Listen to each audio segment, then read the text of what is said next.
E para hoje, mais um vídeo do nosso programa Pod Arte. Eu sou o apresentador Gustavo, esse é o apresentador Vitor. E para hoje, mais uma das tendências da arte. Bom, o expressionismo surgiu em 1912 e ele está presente até hoje no nosso dia a dia. Mas para isso eu vou chamar o apresentador Gustavo Santos, que vai falar melhor sobre isso. O expressionismo não possui uma localização definida, e a sua duração é imprecisa. Mas é provável que tenha surgido na Alemanha em 1905, e por isso essa corrente é chamada de expressionismo alemão. Este movimento cativou círculos artísticos e intelectuais alemães durante as 2 primeiras décadas do século XX. Surgiu como uma reação do positivismo, do movimento impressionista, que visava exibir obras com mais um caráter técnico acerca das percepções de luzes e cores. Sem obra mais importante é O Grito.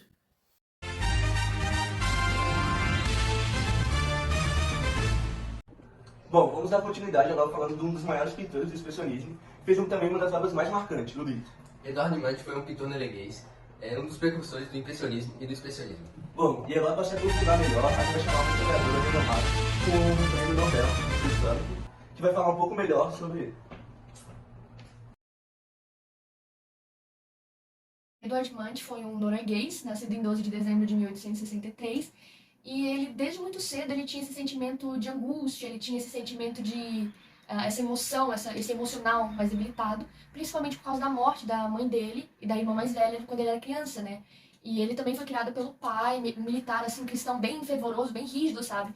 Que, inclusive, não era... Ele era contra, na verdade, a carreira de pintor do Edward. Então, tipo assim, ele sempre quis que o Edward fosse um engenheiro, né? Um militar como ele. Então, ele sempre teve esse obstáculo com o pai, né? De seguir.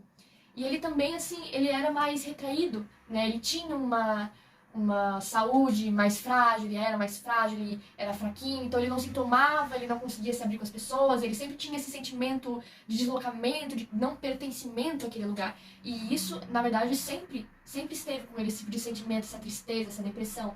Tanto que, num diário achado, quando ele tinha 12 anos, ele inclusive escreveu, abre aspas, desde que nasci, os anjos da angústia, da inquietação e da morte estavam ao meu lado. Espreitavam-me quando ia dormir e me aterrorizavam com a morte, o inferno e a condenação eterna. Às vezes, acordava de noite e olhava ao redor. Estava no inferno? Fecha aspas. Então, tipo assim, ele sempre teve esse problema, esse sentimento que ele não conseguia colocar pra fora. Ele sempre foi assim, sempre não foi algo que se tornou, entendeu? Acho que veio com o ser dele mesmo. E ele só se tornou, né, ele só ingressou no caminho das artes aos 17 anos, quando ele ingressou na Escola Real de Artes e Ofícios de Cristiania, contra, é claro, os desejos do pai, em 1880. E a partir de então, né, foi o pontapé inicial da vida dele como artista, né, para ser um dos nomes mais reconhecidos no mundo da arte, assim, um dos nomes mais influentes entre o século XIX e o século XX. Na verdade, o Grito, ele é uma das obras mais famosas, né, da história da arte ocidental.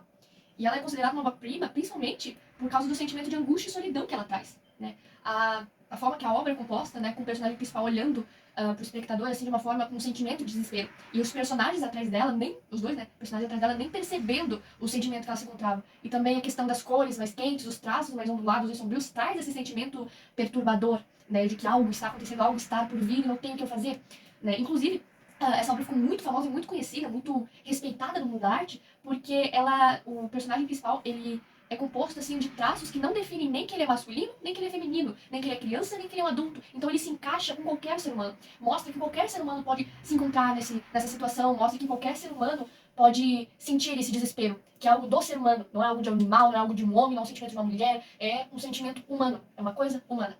E é por isso que essa obra é tão famosa, porque ela retrata um dos sentimentos mais obscuros, um dos sentimentos mais importantes e mais antigos do ser humano, o desespero, o medo, a angústia. Então, nessa obra, né, O Grito, Munch, ele apresenta um ser que é rodeado de ansiedade e medo, né? Esse é o principal sentimento que ele quer trazer. Então, a escolha de cores, a escolha da paleta de cores que é composta o personagem é a mesma que compõe o resto da obra atrás dele, compõe a paisagem atrás dele, digamos assim. E é uma controvérsia isso, porque a paleta de cores escolhida é o vermelho, é o amarelo, né, é o azul, o azul não, mas deviam trazer um sentimento, assim, de felicidade, talvez, um sentimento, assim, que seja diferente de tristeza. Né? Mas isso é uma consequência da escolha dos elementos que ele resolveu colocar na obra, como, por exemplo, a escolha de colocar a ponte, que representa a travessia de um momento difícil na vida de um ser humano. Tem as duas pessoas atrás do personagem principal, que elas são desenhadas de uma forma mais alongada, de uma forma mais reta, que meio esboçadas, como se elas não estivessem realmente ali. Parece que elas realmente não estão ali pro personagem. O personagem não enxerga elas, entendeu, no mundo. A escolha do céu vermelho também, que reforça esse sentimento de terror, de desespero, como se o personagem tivesse visto alguma coisa no céu ou na frente dele, sabe? Também tem o próprio personagem, que ele parece que usa uma máscara, porque ele não tem feições humanas. Ele até tem, tanto que ele lembra um ser humano, mas ele não tem um rosto perfeito, ele não tem um nariz bem desenhado, ele não tem os olhos profundos, ele não tem uma boca bem feita. Ele apenas lembra a imagem de um ser humano, ele apenas lembra, ele apenas dá a entender que é um ser humano. O que mostra realmente que esse personagem pode se encaixar em qualquer tipo de ser humano, independente se é jovem, se é velho. É um sentimento que qualquer um pode ter, esse sentimento de angústia, de terror, né? E esse foi realmente a intenção do artista, né? Esse é o intuito do expressionismo, expressar algo e não se importar da forma que a obra é composta. Se preocupar se os elementos estão bem definidos, se destacam, se não se destacam, se a obra está bem contornada ou não, se o personagem se destaca ou não. A intenção do artista expressionista é expressar, é fazer com que o espectador que observe a obra, que ele veja a obra, que ele bata os olhos e perceba esse sentimento, é isso, esse sentimento que ele quis expressar, é isso, é o medo, é o desespero. Tanto que o nome da obra é O Grito, porque o personagem está gritando, né? Ele quer expressar isso. O Bunch, ele coloca muita ênfase nessa intenção de expressar.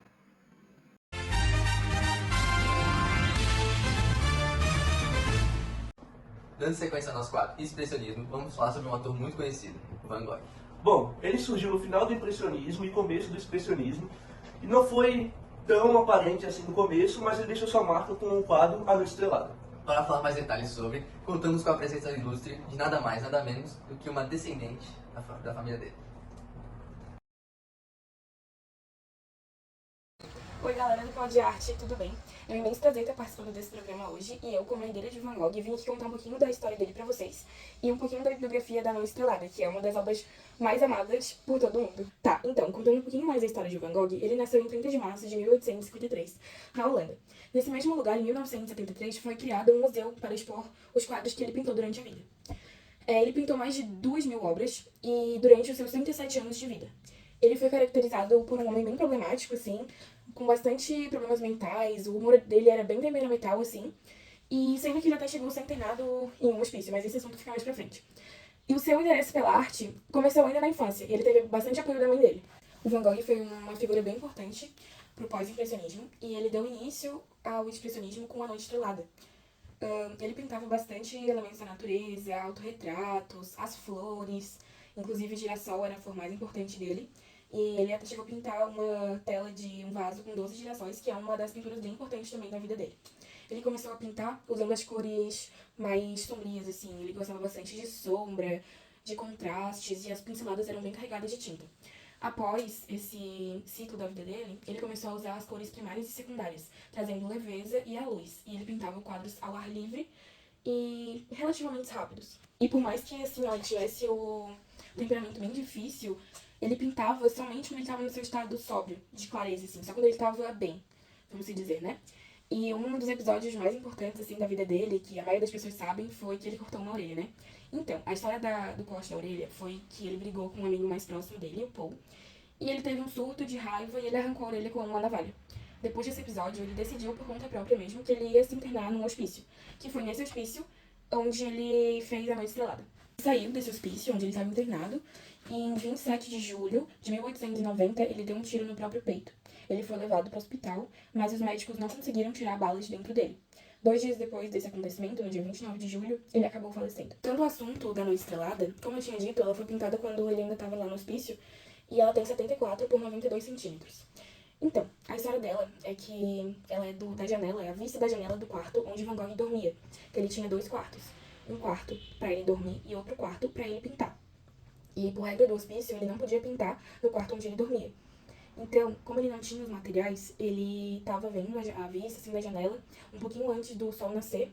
E ele teve assim o desejo de pintar naquele momento. Ele pegou um papel e um carvão e ele começou a fazer o esboço, para que depois ele passasse para realmente uma tela quando os funcionários acordassem e levassem ele lá para o quarto onde ele pintava. Uns especialistas analisaram a obra e tentaram interpretar cada elemento. Então eles chegaram à conclusão que o céu, esse misturado ali do céu, seria o que estava acontecendo na cabeça dele naquele momento. como, tipo, era de madrugada, quase da manhãzinha, ele podia estar em um momento de pensamentos muito acelerados, assim, em um momento de mais nervosismo, alguma coisa assim, que daí ele resolveu pintar o céu assim, como se estivesse em movimento, que talvez aquilo estivesse acontecendo dentro da cabeça dele.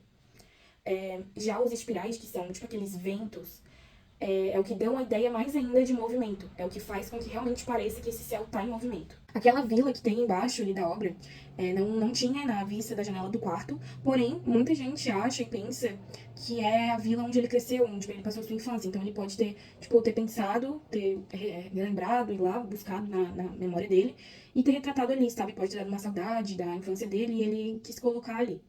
E os pontos de luz, meio que como se fossem as luzes acesas nas casas, ele quis meio que representar o conjunto humanidade e Via Láctea. Ele quis fazer essa junção, assim, quis relacionar uma coisa à outra e acabou colocando como as luzes das casas. O objeto preto, que vai do chão ao céu, que aparece na obra, ela tem um nome, cipestre, o nome daquele negócio, que é bem confuso o que é, mas ela é uma árvore que representa as árvores mortas da Europa.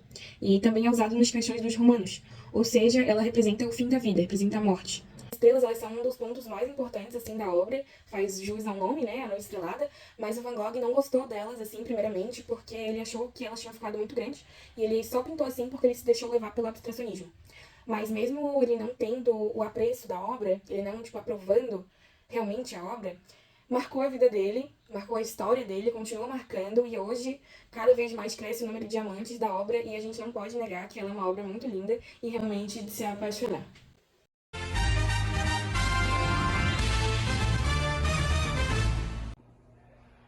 Para compreender mais o assunto, encerramos com mais uma análise das obras expressionistas. E para nos aprofundarmos mais, vamos chamar um historiador que vai ligar o expressionismo com as problemáticas atuais. O expressionismo está presente na nossa sociedade desde os anos de 1912. Nela podemos ver muitas obras e pinturas que trazem uma semelhança com a nossa atualidade. Por exemplo, a obra de Marie, chamada Tristeza. Nela vemos uma jovem moça que está sentada em posição fetal, o que nos traz um sentimento de depressão, uma tristeza. Algo que está muito presente na nossa sociedade de hoje em dia. Muitos jovens, pessoas novas, que caem numa profunda tristeza. Quando pesquisamos no Google tristeza, somente a palavra, seria essa imagem que aparece. O que seria exatamente a mesma retratada pela pintura de Marie.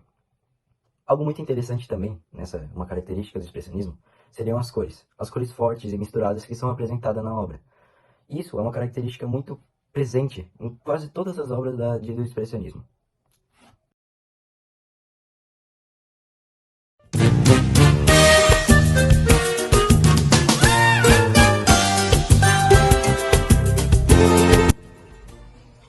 Bom, vamos dar continuidade. Tamires! Bom, vamos dar continuidade agora falando um pouco do pintor que fez uma das obras mais marcantes do expressionismo, que foi o livro. Eduardo Munch.